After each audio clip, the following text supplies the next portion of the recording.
Hi friends, అందరికీ నమస్తే. Friends, చూస్తారా మన గార్డెన్లో ఎప్పటికప్పుడు ఎక్కడికక్కడ మనం ఎటువంటి విత్తనం కూడా పెట్టకుండా వచ్చే ఆకుకూరల్లో ఇదొక రకం అండి. గంగవాయిలు అంటారు, గంగబాయిలు అంటారు. నేను ఈ పైప్ క్లీన్ చేసి చక్కగా ఏదైనా మంచి ఆకుకూర పెడదామా అంటే మీరు ఎందుకమ్మా పెట్టడం, నేనే ఇస్తా అన్నట్టుగా మన భూతల్లి ఈ విధంగా ఇలాంటి ఆకుకూరలన్నీ కూడా వచ్చేస్తుంటుంది. గంగవాయిలు అనేది చాలా హెల్త్ బెనిఫిట్స్ అండి. ఇవన్నీ కూడా మరుగున పడిపోయిన ఆకుకూర ఇదొకటి. కానీ తెలంగాణలో ఇప్పటికీ కూడా చాలా చక్కగా వాడుకుంటున్నారు.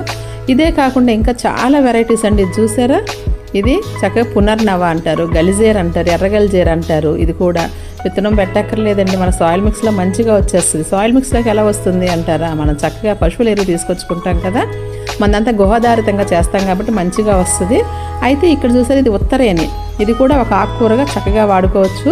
ఇప్పుడు మీరు చూసిన గంగబాయిలో ఒకటి, ఉత్తరేణి, అలాగే ఇప్పుడు మీరు ఇంకా చూడబోతున్నారు. ఇవన్నీ కూడా ఆకుకూరలుగా చక్కగా వాడుకోవచ్చు. ఇది పిచ్చిమొగ్గ ఎక్కడికక్కడ పెరిగేస్తూనే ఉంటుంది.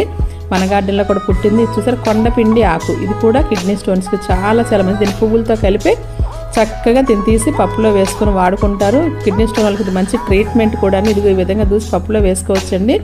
దీన్నే మళ్ళీ మనం పక్కన మట్టిలో పడేస్తే మళ్ళీ ఆకుకూరగా కూడా మనకి వస్తూ ఉంటుంది అనమాట.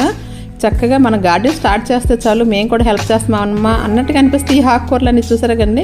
గుంటగలగరాకు, ఇది కూడా తలకి హెయిర్ ప్యాక్, చాలా మంది తలనొప్పికి వాటికి అది కూడా తినాలి అంటారు. రోటి పచ్చడి చేసుకొని చూసారు. ఇన్ని రకాల ఆకుకూరలు అయితే మా గార్డెన్లో ఎలా వచ్చేసాయో మీకు వచ్చేస్తుంటే అందరికీ వస్తుంటాయి కదా. దాన్ని గుర్తించి వాడుకోవడంలోనే మనకి మంచి ఔషధ విలువలు కలిగిన ఆహారాన్ని తినగలుగుతాం అనమాట చాలామందికి.